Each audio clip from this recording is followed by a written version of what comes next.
मैं समझता हूँ कि हेड कोच आए वो यूनुस भाई आए, ठीक है। उसके बाद यूसुफ भाई तो ऑलरेडी हैं, वो भी अपनी जॉब के साथ सिंसियर हैं। और अगर हो सकता है तो मोहम्मद आसिफ को लेके आए एज ए बॉलिंग कोच, या आप कह लें कि बॉलिंग कोच गुल्ली भाई को लेके आए, उमर गुल को लेके आए, थोड़ा सा टाइम काम कर चुके राना हैं, नवीद को लेके आए, रॉ इफ्तिखार को लेके आए, कि जिनके साथ मैं खेला हूँ कि ये लोग अपनी क्रिकेट के साथ तो सिंसियर हैं, और कोई गलत होता है चाहे वो जूनियर है चाहे सीनियर है, वो स्ट्रेट अवे हाथ उठा के खड़े होके बोलते हैं कि नहीं जी ये चीज़ गलत है। तो इस तरह के बंदों को आना चाहिए। ठीक है, मैं यहाँ पे शाहिद भाई का नाम इसलिए नहीं ले रहा क्योंकि शाहिद भाई के माशाल्लाह अपने मामला इतने ज़्यादा हैं, शाहिद भाई के पास इतना टाइम ही नहीं है कि वो कोचिंग करें। उन्होंने पहले दिन से यूनुस खान की अगर बात करते तो जब भी वो बोर्ड में 2-3 दफा आए हैं, वो 1 या 2 मंथ से ज्यादा चल नहीं पाए। सर वो बोर्ड कहता है वो बात नहीं मानते, वो कहता है बोर्ड जाती करता है। सर मैं क्यों कह रहा, मैंने इससे पहले आपको क्या बात बोली है कि ये लोग गलत को गलत कहते हैं, गलत को गलत कहते हैं और सही को सही कहते हैं। अब यहाँ पे मैं एक नाम लूंगा ना तो लोग शायद ये समझेंगे कि यार उमर भाई को फेवर कर रहा।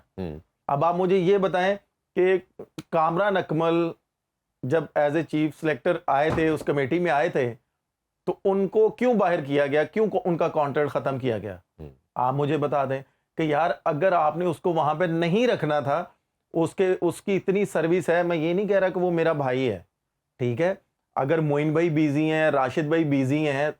फिलहाल वो हैं, सरफराज को आपने मेंटोर बनाया कि आपने उसको कहते हैं कि जी ओब्लाइज करना था कि भाई उसको बाहर करने के लिए आपने उसको बाहर किया, आपने उसको ओब्लाइज करने के लिए आपने उसको मेंटोर बना दिया, ठीक है। तो भाई अगर आप कामरान अकमल को एकेडमी में ले जाओ, उसको फील्डिंग कोच वहां का लगा दो या विकेट कीपर उसके हैंडओवर कर दो, उसके हैंडओवर कर दो उसके विकेट कीपर के भाई कामरान अकमल ये 4 विकेट कीपर हैं, ये 6 विकेट कीपर हैं, ये मुझे अगले 4 सालों में या 1 साल में मुझे इनकी बैटिंग भी इंप्रूव चाहिए जी, ये पावर हिटिंग भी कर रहे हैं, ये मैच फिनिश भी करें जो समझते हैं, ठीक है, और ये कीपिंग भी अच्छी करें। तो मेरा ख्याल है कि कामी भाई से बेस्ट इस टाइम कोई भी नहीं हो सकता जो सिखा सकता है। क्यों? क्योंकि कामी भाई नंबर 6 पे भी खेले हैं, नंबर 7 पे भी खेले हैं, 5 पे भी खेले हैं, ओपनर भी खेले हैं, नंबर 3 पे भी खेले हैं। उनको सारा आइडिया है कि भाई कैसे खेल सकता है विकेट कीपर, कैसे नहीं खेल सकता। बात करने का मकसद ये है कि भाई सिर्फ हम भाइयों के साथ ही क्यों, आपने वो कहते हैं ना पंजाबी की मतलब कि यार आडे लाने है भाई, हमने तो आज तक जितनी क्रिकेट खेली है। क्या आप कभी सोचते हैं, ऑब्वियसली आपकी भाइयों की भी बात होती होगी, माइंड में आता है कि क्या रीजन है कि हर चीज में हमें क्यों टारगेट किया जाता है, या सबसे पहले हर कंट्रोवर्सी के अंदर भी लेके आप लोगों को आ जाते, क्या क्या आपको लगता है, क्या रीजन क्या है? मेरा ख्याल है कि आपने 2 से 3 शो पहले आपने एक सवाल किया था कि जी ये लोग बोलते हैं कि जी 8 बॉलों पे इतना करो, 8 बॉलों पे इतना करो, तो मैंने बोला था कि ये बाहर आके क्यों नहीं बोलते, तो आपने बोला था कि ये हर कोई आपकी तरह नहीं होता। जैसे मैंने बड़ों से सीखा ना, जिन जिन के मैंने नाम लिए हैं कि गलत को गलत कहना सीखो और सही को सही कहना सीखो, तो और अल्हम्दुलिल्लाह मैं गलत को गलत कहना सीखता हूँ, बोलता हूँ, और सही को सही कहना बोलता हूँ, ठीक है। और हम मेरे भाई ने भी मुझे ये चीज़ सिखाई है कि गलत को गलत कहो और सही को सही कहो। कामी भाई ने भी यही सीखा अपने बड़ों से, और इसलिए हम लोग इस तरह स्ट्रगल कर रहे हैं कि यार हमसे लोग फ़ायदा क्यों नहीं उठा रहे। नहीं वो तो खैर हम जब बात करते हैं कि जब पाकिस्तान सबसे पहले है तो फिर ये पर्सनल ज़ात को तो आपको हमेशा हर एक को साइड पे रखना चाहिए। जैसे थोड़ा सा मैच की तरफ हम दोबारा आते हैं, जैसे हमने कामरान गुलाम की और उसकी बात की कि होना चाहिए सॉरी, अगर हम देखें तो जितने भी बच्चा है मर्जिंग की, हमने कल भी जिक्र किया था, जिस टीम का मर्जिंग परफॉर्म करेगा वो बहुत टीम अच्छा परफॉर्म करेगी, उसके चांसेस बड़े इन्हेंस हो जाएंगे। और हमने जैसा यासर का लास्ट ईयर देखा, परफॉर्म करता रहा तो आगे मुल्तान बीतती रही। अब इनके पास उबैद था और हुनैन उधर खेल रहा है इस्लामाबाद यूनाइटेड में, बट उबैद थोड़ा सा कंपैरेटिवली बेहतर नज़र आया हमें, नसीम शाह का जो तीसरा भाई है। और इन्होंने कल जो स्पेल किया, ख़ास तौर पे जो तीनों विकेट्स थी जो डिफरेंस डाल सकते थे लाहौर कलंदर के अंदर, वो फ़खर ज़मान हम सब जानते हैं इसी तरह सैम, बिलिंग और मिचेल, तीनों को आउट किया, तो आप उनके स्पेल को कैसे देखते हैं? देखें, पहली बात तो ये है कि उसने जो स्पेल किया आउटस्टैंडिंग किया है, हम्म। वही बात आ जाएगी कि अजहर महमूद साहब की नज़र ना इस पे पड़ जाए, क्योंकि वो भी 140 प्लस कर रहा है बॉल। हाँ, ठीक है, क्योंकि मैं उसको एकेडमी में मैंने भी उसको खेला है, माशाल्लाह बहुत आउटस्टैंडिंग बॉलर है, और उसको पता है कि बॉल मैंने कैसे करना है, और उसको पता है कि यार किस बैट्समैन को मैंने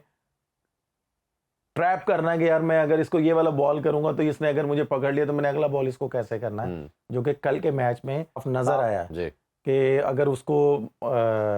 छिक्के लगे हैं, लेकिन उसके बाद उसने कैसा बॉल किया है, कमबैक बहुत अच्छा किया। कमबैक उसने अच्छा किया, उसने आउट किया, ख्वाह उसने आउट करके अपने ही विकेट कीपर को मार दिया। यार ये वैसे ये हमने क्रिकेट की हिस्ट्री में वैसी इस पे तो बात करेंगे, ब्रेक से इस पे बात करेंगे, आप पहले ब्रेक पे चले, ब्रेक पे चलते हैं जी, और इस पे परफॉर्मेंस पे बात करेंगे, इस सेलिब्रेशन पे बात करेंगे, और ये भी बात करेंगे कि फखर जमान चलता है तो लाहौर के अंदर जीतता है,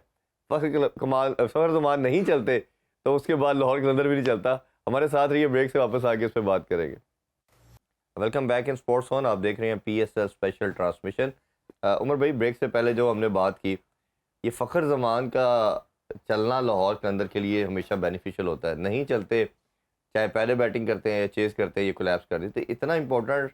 एक प्लेयर पे रिलाई करना आपको लगता नहीं नुकसानदेह है उनके लिए? देखिए, नुकसानदेह तो है, लेकिन आप ये देखें कि अगर एक प्लेयर को पता चल रहा है कि यार मेरे पे पूरी टीम रिलाई कर रही है और मेरी फॉर्म भी लगी हुई है, तो उसने अपने आप को कैसे कैरी करना ही उस पर डिपेंड करता है। नो डाउट वो मॉडर्न डे क्रिकेट खेल रहा है, उसने इतना टारगेट बड़ा चेस करना था,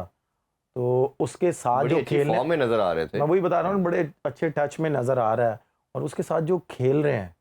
जो उसके इर्द गिर्द खेलना चाह रहे हैं, ये तो जो उधर का कोचिंग स्टाफ है ना, उसको एक क्लियर मैसेज देना चाहिए कि भाई फ़खर के साथ आपने खड़े रहना है। फ़खर को अगर आपसे हिटें नहीं लग रही तो आपने स्ट्राइक रोटेट करते रहना है जी। फ़खर को बिजी रखना है आपने 2-3 बॉलें खुद नहीं खेलनी, कोशिश करो कि भाई 6 बॉल है ना, पहली बॉल पे सिंगल करके आ जाओ, अगर नहीं बाउंड्री लग रही ना, कोशिश करो पहली बॉल खेल के इधर आ जाओ, फ़खर को 5 बॉल खेलने दो। तो फ़खर अगर जितनी देर तक बिजी रहेगा ना, तो लाहौर की बैटिंग में इंप्रूवमेंट आती रहेगी, तो और फ़खर फिर लाहौर की बैटिंग पे प्रेशर नहीं आने देगा। बिल्कुल ऐसे ही। ठीक है, लेकिन क्या है कि फ़खर के साथ जब आउट होते हैं ना, तो फ़खर, मेरा जो एक्सपीरियंस है कि फ़खर डबल माइंड हो जाता है कि यार अगर मैं यहाँ पे आउट हो जाऊं तब लाहौर के अंदर मुश्किल में जा सकती है जी। अगर मैं अपनी गेम खेलूंगा तो उसमें क्लिक कर गया तब भी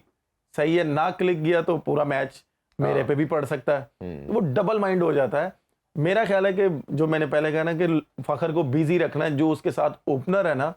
उसको चाहिए कि भाई नहीं लग रहा, सिंगल करो, इधर आ जाऊं भाई फ़खर आप खेलो। जो दूसरा पार्टनर भी था, मैं नईम की भी बात करना चाहूंगा कि अब उनके 4-5 मैचेस हो चुके हैं, स्टार्ट अच्छा लेते हैं, 10-15 बना के आउट हो जाते हैं, और जिस तरह फ़खर मार रहा था, अच्छा कोई कोच होता या वो खुद रियलाइज करता, फ़खर को भी चाहिए था खैर, उससे कहता कि मैं चार्ज कर रहा हूँ, मैं रन रेट को कवर किया हुआ है, तुम मेरे साथ सिर्फ खड़े रहो। वो प्रेशर भी बड़ा मैटर करता है जब आपके दूसरे एंड से 1-2 विकेटें गिरती है, और फ़खर जब तक वो खेलता रहा, ओपनर कोई आउट नहीं था, फ़खर की लग रही थी, जैसे ही वो आउट हुआ है तो फ़खर के ऊपर डबल प्रेशर विकेट्स का भी ऑटोमेटिकली आता है आपके ऊपर, और वो विकेट अपनी गवा बैठे। नहीं देखें, वो 11 बॉलों पे 11 करना, वही बात आ जाती है ना, जैसे आप कहते हैं जी कि जी साउथ शकील ने ये कर दिया, रिजवान ने ये कर दिया, तो यहाँ पे भी हमें बात करनी चाहिए कि भाई अगर आप एज ए ओपनर आए हो